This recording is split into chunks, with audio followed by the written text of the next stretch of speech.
So here we are in the self-driving car. The only thing I need to do is hold the kill switch and we are moving onto the track. This is surreal.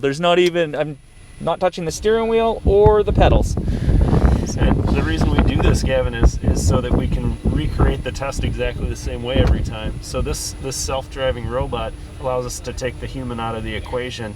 And when a client's out here testing their vehicle, they can know that every single time that we drove our subject vehicle around their vehicle, it followed the very same path. So it is seeing things, is moving out of the way, but our customers' vehicles we're testing how they interact with this very repeatable test equipment. That's right, and not just with this piece of equipment, but also with the infrastructure that you see around you as the car takes you through the site.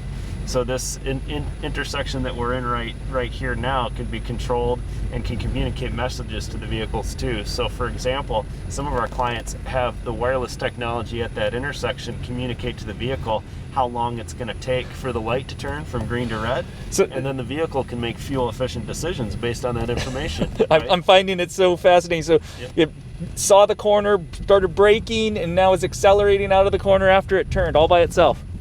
Yeah, absolutely. We can pre-program a route by essentially driving through it and recording it, and then having the vehicle follow that same route over and over again so that the clients can perform the same test. And they make design modifications as they go to improve their technology, and then they come back and they expose it to the very same route again and see how it performs. Establishing a baseline and then improving on the baseline is what testing these cars is all about. What I found so fascinating yesterday in speaking with our testing engineers is that it is accurate within centimeters of each other each run. So what are we coming up against here? We're coming up to an AEB test target. Oh, there it is. That stands for automatic emergency braking, and so it's the rear of a vehicle, and it's got the same radar cross-sectional area as the rear of a vehicle. So the radar in the client's car will actually pick that up and cause the car to emergency brake and keep you from getting into a dangerous situation. This almost looks like a different type of scenario. We're going into a tunnel, or what is this to simulate? We call it our urban canyon, and what we did was we used shipping containers to block the sides of the road, and we can move them around and put building facades on them to make them look like actual buildings. And there's another vehicle, it's moving out. You're right, and it just moved out in front of us, and that's a test we do pretty frequently called a pull-out test. And what that allows us to do is to expose the automated system to a vehicle pulling out when it wasn't expected to pull out in front of it. And then we also just had a rain shower, so we simulate. Dial up the weather here at the American Center for Mobility, so to speak. We do have the rain cart and rain trailers, and what we did was a static rain test there where we just drove through it just to show the people what it can do. But we also tow it behind a trailer in front of the test vehicle that the client is testing, and then we can dial up the rain or dial it down. We can control the droplet size, all kinds of things to ensure that as they're running around the highway loop, for example, they get hit with a constant cloud of rain, of moisture.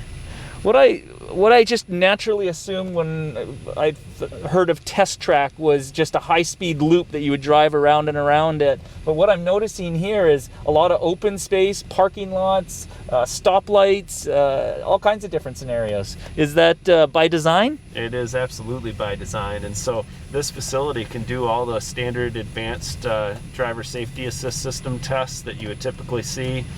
Typically refer to those as NCAP type test. But it also allows us to do that type of testing in real world conditions and real road environments. So you see all the traffic infrastructure you would see on a real road here. You've got roads with crowns as well as flat roads, and even the highway loop that we're going to take a look at a little bit later today.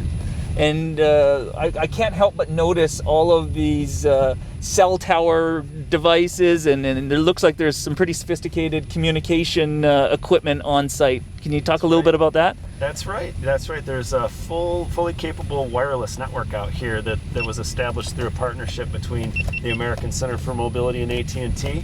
And so you can actually put a SIM card in your device, in your cell phone, for example, and you'll be operating on a dedicated cellular network that's isolated from the traditional AT&T network.